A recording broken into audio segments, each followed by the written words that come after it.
It's a big, big pleasure for me to be here this morning with you.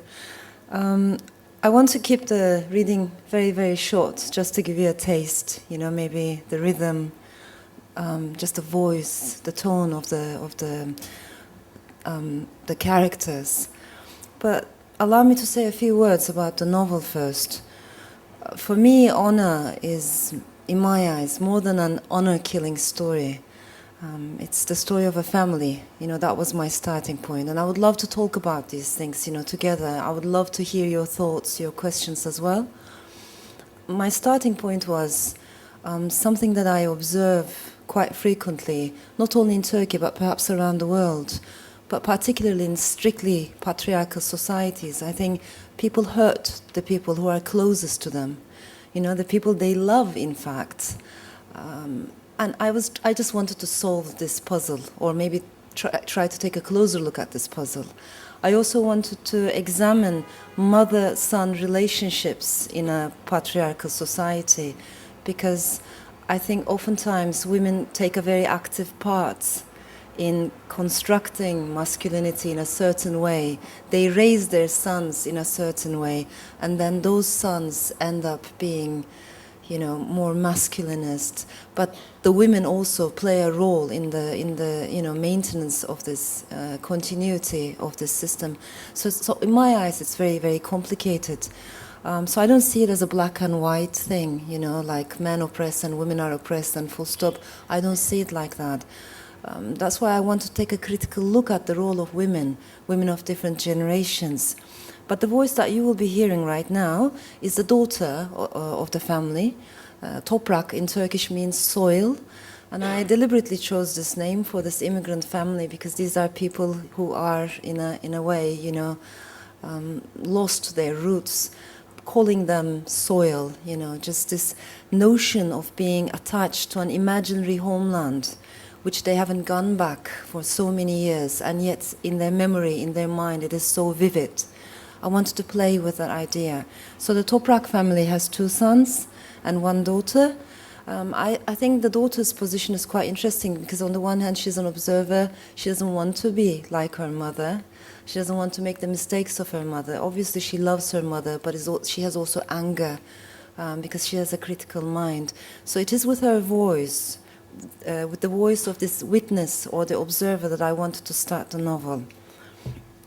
And this is what she says. My mother died twice.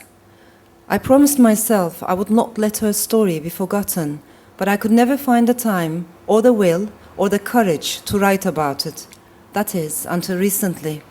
I don't think I'll ever become a real writer, and that's quite all right now. I've reached an age at which I'm more at peace with my limitations and failures. But I had to tell the story, even if only to one person. I had to send it into some corner of the universe where it could float freely away from us. I ordered to Mum this freedom, and I had to finish it this year before he was released from prison. When that day arrives, I'll be in front of the prison building, waiting. I don't know how long this will take, and I don't know how he will react when he sees me. I haven't visited him for more than a year. I used to go regularly, but as the day of his release drew closer, I just stopped. At some point, the massive door will open from inside and he will walk out. He will gaze up at the overcast sky, unused to seeing this vast expanse above his head after 14 years of incarceration. I imagine him blinking at the daylight like a creature of the dark.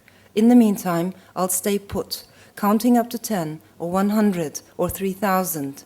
We won't embrace. We won't shake hands. A mutual nod and the thinnest of greetings in small, strangulated voices.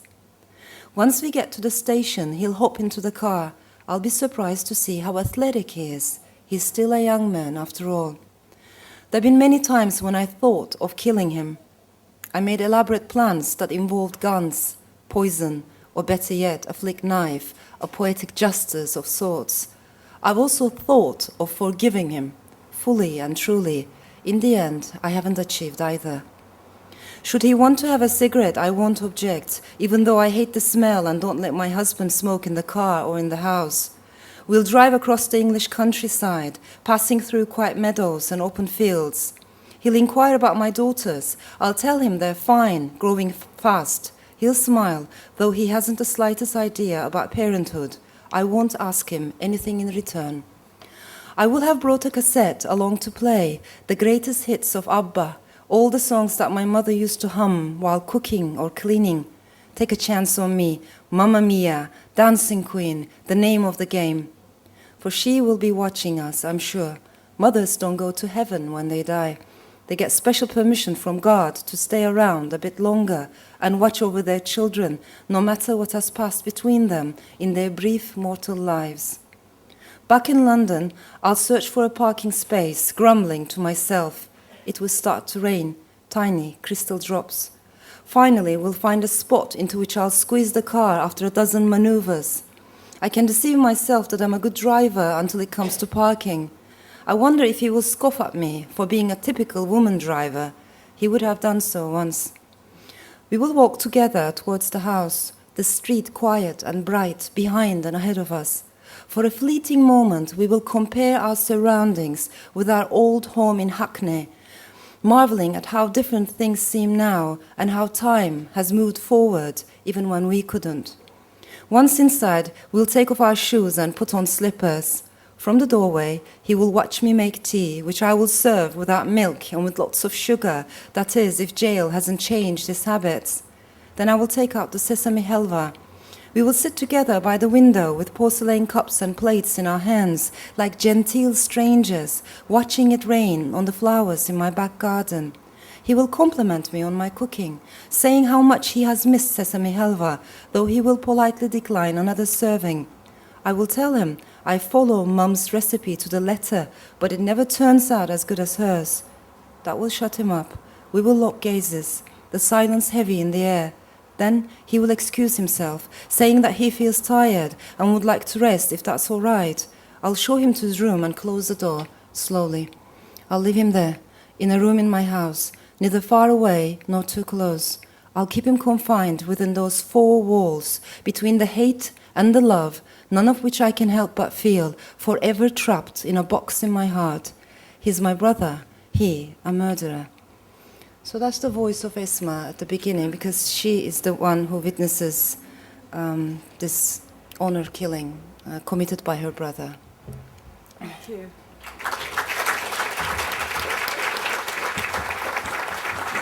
Thank you.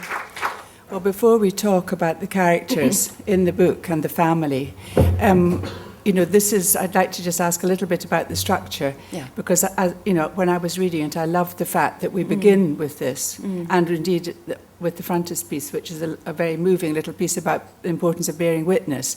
So we begin with this, so we have this in our mind as we read, and then so skillfully you take us back to the Euphrates, and we go back and forward in time. So we do build up this kind of woven picture of the complexities of these people. And I'd like you just to say a little bit about that, please, about how you constructed the novel. Yeah, thank you. I mean, I guess I'm always interested, perhaps in all of my books you can see that, like bringing the different threads together and weaving them. So this book takes place in fact, 4 different locations. There's an imaginary Kurdish village. We go from time to time to that village. There are bits and pieces in Istanbul, London, Abu Dhabi, but of course the main bulk of the story, I would say, is in London in the late 1970s. So I like doing that, playing with time. For me, time is not a linear, thing, not a linear, progressive, just a predictable line. Maybe I'm more inspired by a mystical notion of time. I like that, so it's like circles within circles. And I think it is like that. Even in the present moment, there are bits of the past, there are bits of the future. So it's all very much interconnected in my mind, and I think I reflect that in my stories. Yes, and of course it also has the added beauty for us, the reader, of enriching these characters. So we first meet the main character, I think, Pembe. Yeah, Would you say she was perhaps the main, well, she was for me, the woman in the story. And we meet her as a young child in this village, and in fact we meet her with her twin, and Jamila, Jamila, yes. And it's an extraordinary events unfold with them. And we're introduced then to the extraordinarily cruelty of being a young woman, with an incident with Jamila having been kidnapped. Would you like to say a little bit about that? Yeah, unfortunately, these things are still happening, you know. Of course, it was kind of even harsher in the past, during 1970s, but I'm not sure there's much progress today in remote Kurdish villages or southeastern villages. But it's not an ethnic thing in my eyes at all. That's why Toprak family. That was a deliberate choice, to be honest, because in Turkey some people think this is a problem that only the Kurds go through. That's not true. I think this is a universal problem, so cannot be connected to any ethnicity or religion, but we have to understand the circumstances. So the Toprak family is half Turkish, half Kurdish in my book. But as you said, because it's so strictly male-dominated, and when I say male-dominated, in my opinion, that also means a huge burden on young men, particularly young men. I think, obviously, women are unhappy when there's a very, patriarchal society, but I think men are unhappy as well, especially those young men who have desires to be different, to be creative, not to mention, of course, gay men. But all of these different types of masculinities are suppressed, and only one type of masculinity is just, held dear. I think that's tremendous pressure on men, on male individuals in the society as well, and many of them are trapped in that role. So I want to take a closer look at that as well. But the story you're mentioning, of course, is a kidnapping story that happens in this village.